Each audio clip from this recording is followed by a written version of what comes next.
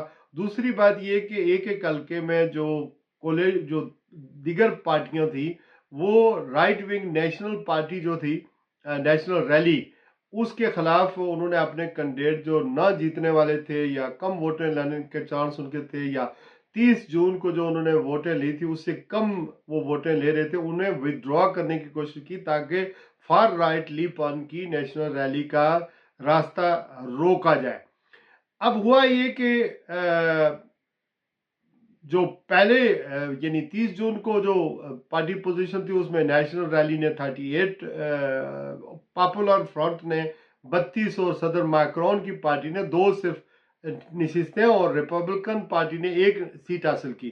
اس کے بعد جو ہے نا طوفان کھڑا ہو گیا, تو لیپ آن کی نیشنل ریلی نے پہلے 38 پھر 105 سیٹیں جیت لی. یعنی میں آپ کو بتا چکا ہوں کہ پہلے الیکشن میں تو انہوں نے 38 سیٹیں حاصل کی تھی, لیکن دوسرے راؤنڈ میں انہوں نے 105 سیٹیں حاصل کی. اسی طرح مائکرون کی پارٹی نے پہلے صرف 2 سیٹیں حاصل کی تھی, لیکن دوسرے راؤنڈ میں نہ جانے کیا ہوا, انہوں نے الائنس کر لیا اور کچھ سوچ بچار کی اور اپنے کینڈیڈیٹس کچھ اپنی سیٹیں کو ایڈجسٹ کی دوسروں کے ساتھ, تو 166 سیٹیں حاصل کر لیں. پاپولر فرنٹ نے جس نے پہلے 36 سیٹیں حاصل کی ہیں, یعنی یہ انتہائی بائیں بازو کی جماعت ہے جو مائگریشن کے خلاف بھی نہیں ہے, مسلمانوں کے خلاف بھی نہیں ہے, اور یہ لیبر طبقہ زیادہ اس جماعت کے اندر کہا جاتا ہے کہ وہ ان کو ریپرزینٹ کرتی ہے. تو 150 سیٹیں دوسرے راؤنڈ میں حاصل کی ہیں. تو پاپولر فرنٹ نے پہلے جو ہے 36 حاصل کی تھی اور دوسرے میں 150 سیٹیں دوسرے راؤنڈ میں حاصل کر لی ہے. اب میں آپ کو اگر پارٹی پوزیشن بتاؤں تو پاپولر فرنٹ نے 182 سیٹیں, مائکرون کی جماعت نے 168 یعنی 168 سیٹیں حاصل کی ہیں. یہ سینٹرک الائنس کے نام سے یہ پارٹی ہے. اسی طرح نیشنل ریلی جو فار رائٹ کی پارٹی ہے اس نے 143 سیٹیں حاصل کی ہیں, اور ریپبلکن پارٹی نے 45 سیٹیں حاصل کی ہیں. کسی کے پاس سادہ اکثریت نہیں ہے کہ گورنمنٹ فارم کر سکیں. اب کہا یہ جا رہا ہے کہ پاپولر فرنٹ شاید ان کو چانس مل جائے اور وہ حکومت بنا لیں, لیکن انہیں ضرورت پڑے گی, یعنی پاپولر فرنٹ ریپبلکن کو بھی ملانے کی اور پھر صدر مائکرون کی پارٹی کو ساتھ ملا کر یہ الائنس بن سکتا ہے اور گورنمنٹ فارم ہو سکتی ہے.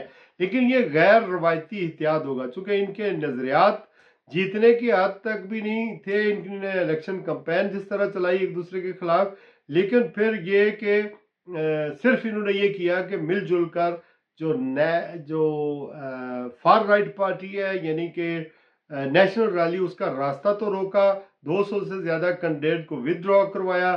لیکن اب لگتا یہ ہے کہ اگر کولیشن میں بیٹھیں گے تو کس طرح کی ہنگ یا مخلوط حکومت بنائیں گے, کس طرح کا یہ اتحاد ہوگا, یہ ایک بہت بڑا بحران پیدا ہو گیا. اب صدر مائکرون کے لیے 3 آپشن رہ گئے. پہلا آپشن یہ ہے کہ یا تو وہ ٹیکنوکریٹ کی حکومت بنا دیں, اور یہ کبھی ہوا نہیں, اور دوسرا آپشن یہ ہے کہ کولیشن آف ماڈریٹ حکومت بنا لیں, یعنی جو ماڈریٹ لوگ ہیں وہ کولیشن بنا کر لیں, اور تیسرا یہ ہے کہ پارلیمنٹ کے ذریعے جو آئین سازی کی جائے اور جو آئین سازی کے تحت جو ہے اس آئین کو تبدیل کیا جائے, اس میں لیجسلیشن کی جائے اور دوسری کوئی اس طرح کی گورنمنٹ بن جائے ٹیمپریری, اور وہ کچھ عرصے کے لیے ہو یا دوبارہ الیکشن کا کوئی میکنزم طے ہو. دیکھنا یہ ہے کہ ابھی تک حکومت تو فارم نہیں ہوئی ہے, آئندہ کیا ہوگا اس پر ہم نظر رکھیں گے. دیکھیں فرانس کے الیکشن بہت عام ہے, اس وجہ سے میں نے آپ کو ساری چیزیں بتا دی ہیں. اپنا خیال رکھیے گا. آج کے لیے بس اتنا ہی. اللہ حافظ.